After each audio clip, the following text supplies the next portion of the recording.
Hey, True Believers, England here with another episode of Bad Comic Beatdown. You may have noticed that Marvel is kind of pushing all of their Asian superheroes right now, and this one is going to be about one called Aero.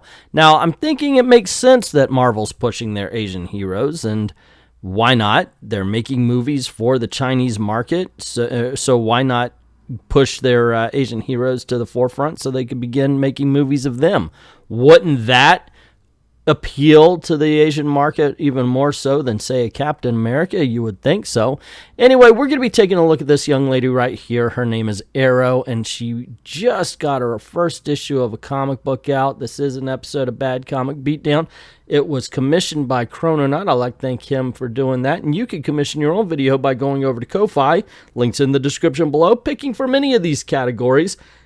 Any character, any object, any villain, any team, any list, whatever you like, I will do. I've been having a great time doing these because I'm pulled away from what I would normally do into learning about sometimes new characters for even me. And considering how YouTube's been treating the smaller creators, how they've been shadow banning, by all means, this is a great way to support the channel and have me work for the money. And I'm very happy to do that. With all that aside, though, let's get started. This is a Bad Comic Beatdown of Aero number 1. As always, we start with a cover, and there's a lot to unpack. First of all, we are definitely going for a manga style here. Not a big fan of manga. Not that I just haven't read a lot, and what I have didn't really appeal. God bless to those who do. Not saying anything bad about it. It's just, sometimes some people, it's just not their cup of tea. So anyway, the first thing that pops out to me isn't Aero, even though she's the central figure. I mean, she's smack dab right in the center of the cover where she should be.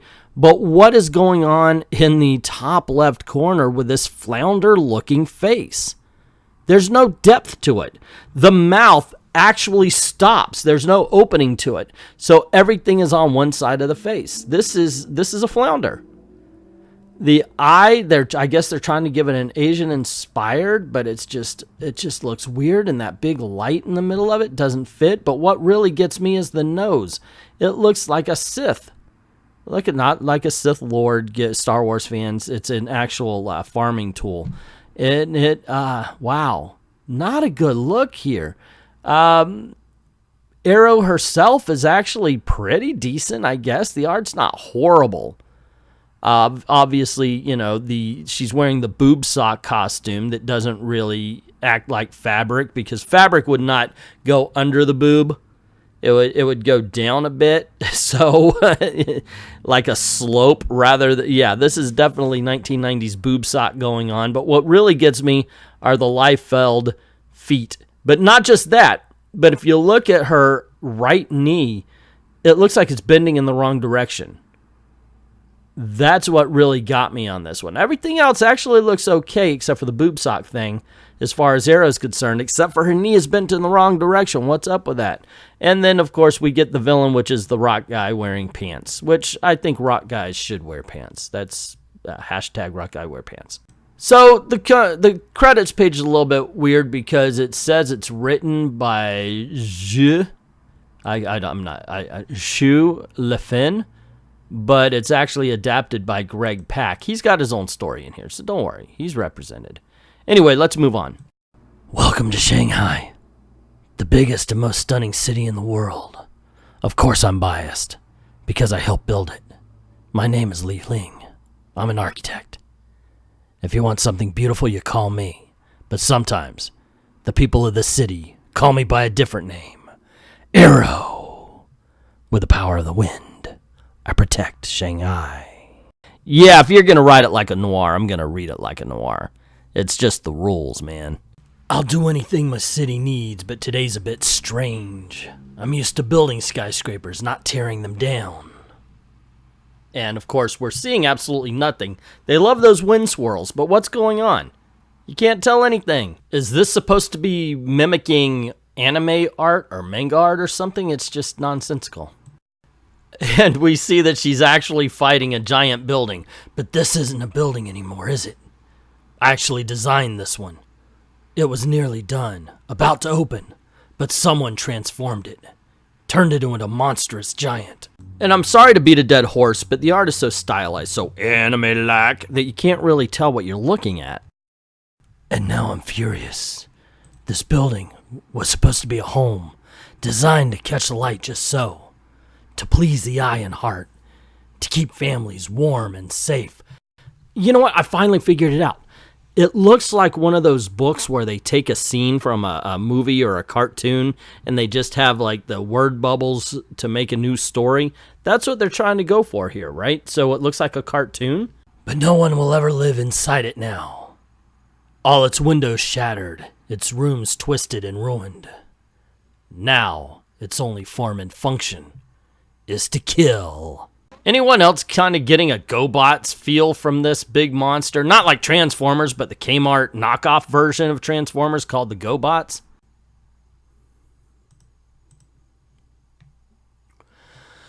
I've been playing defense. While I've run air currents throughout its interior, making sure no one's trapped inside. All clear, so I guess it blasts it because buildings that come to life can shoot big energy beams for some reason.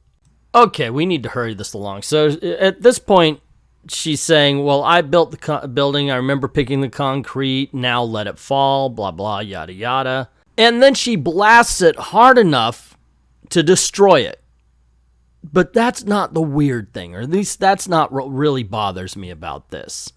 Let me show you the next page. Cutting to 3 months ago, and we see she's just sitting down, and it's only like 1, 2, 3, 4 thought boxes. They left the gorilla in the phone booth. I mean, she's fighting a big building in the street. They're like, hey, let's cut to her in the office without giving any information as to why we're cutting into the office. The weird thing, and probably the worst thing about this book, is there's no character. We've only learned that she can fly, that she can blow air, and that she's an architect. That's it. And now I've got to talk about the art as well, because if you look at that second panel, what the hell is going on with her eyes? Now, I understand big eyes and anime and everything, but it just looks weird on paper. I'm like, seriously weird. I guess if you're going for one of those cartoonish animes where like, oh my gosh, big America party, then okay, maybe the big eyes. But just looking at a freaking phone, it's just, it's unnerving. This is a good call for a bad comic beatdown because this is not good. So she realizes she's late and looks down and says, oh my gosh, it's rush hour, which when I was in Shanghai, most of it was rush hour, and she's pondering whether or not she could fly, which is weird for us because we've already seen her do it in the future. And then she kind of jumps or free falls. My blood's pounding, my heart's in my throat, but this isn't fear. Could it be because you could fly? She goes, this is joy. I dreamed of flying every night when I was a girl, and then one day I actually flew. I didn't know how, but I could control the flow of air just by thinking about it, so now I don't just help build this city, I live and breathe it. Then you got the lung capacity of a 6-pack a day smoker. And then we learn that she's a millennial because she passes by a Stark Industries sign, sees Iron Man. She's like, oh my gosh, and there's other people who are very famous. They're just like me. They're superheroes. But because they're famous, their loved ones are always in danger, and that's not going to happen to me because reasons. Okay, to be fair, every generation thinks they're smarter than the one that comes before them, and they don't realize that the reason why a lot of adults are cynical is because they've got experience. Not quite sure what they wanted to accomplish with these last couple of pages, because basically it's showing she's overconfident. Maybe that's it, because even as she's going in, I've got love, I've got family, I can do anything I want when I'm up in the air, and I'm on time. All right, I have a question for those of you who really read manga or watch anime. There's 13 words on this page of her walking into a hotel to see her boyfriend. So all the new information we get is that she has a boyfriend, and by the art we learn that her left boob is smaller than her right boob. There's not much here. Are anime and manga always this sparse with information? Anyway, let's move on. And we do cut to now as the building has fallen, and we do see there's damage to the city. Got to give it that much. And she says, what could possibly go wrong? I told you I could do it. I found its weak spots, and I tore it to pieces. Whoever did this can't beat me this way. Won't beat me this way. I just demonetized and caused somebody to copyright this thing right away. So she feels bad because her building was beautiful and it got knocked down. She's not exactly showing any caring for the people that may have been crushed by a building falling and a building running around, hitting things. There's going to be a lot of damage here, girls. Show some concern. Of course, she's like, oh, we could clean up, and then 2 more buildings appear. So she figures she could take these buildings down the same way, and I would assume that she would do a little cursory check with a wind through these buildings to see if anybody's okay. Not that she's checked the surrounding area or anything. Look, there's not been a lot of character shown to us in the last 20 pages, but what character we have got shows us that she's very self-centered. She notices something wrong with the air and she asks, "What are you?" For a split second, my mind locks up. I can't process what I'm looking at. A city descending from the sky. The towers pointing downward. And apparently the government had been alerted a long time ago because they've already got jets in the air. Anyway, Aero cries out to the jet planes, "This is Aero, you've got to turn back." And instead of yelling, "Look, we're going to arrest you, we're military, we don't take our orders from you, who the hell do you think you are, get back while we take care of business," they say, "You handle the debris, we're going to stop this from crushing the city." I'm kind of paraphrasing just for time. But then they realize that it's not a city. It's a living thing, a massive breathing horror a mile wide. And we see the jets blow up against it. "Oh, Li Ling, you said you could do anything. Now it's time to prove it." Now, I do kind of like the eye in the top panel. That looks cool. So I'm not going to go page by page for this last bit. This is the Greg Pak story.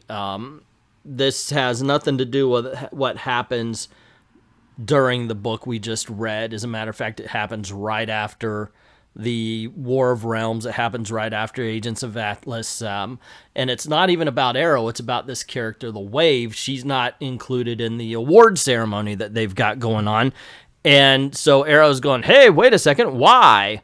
And so she goes and finds her, and she's talking to her, says, "Oh, they wouldn't give it to me anyway because there's a superhero team. I forgot their name. They're going to come up in just a bit. The leader doesn't like me."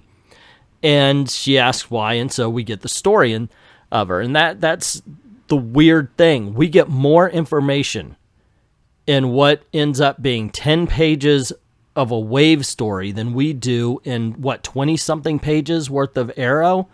The main book gives us nothing on the main character, but the Wave is fully developed in 10 pages. We get an actual character to care for. We get motivations.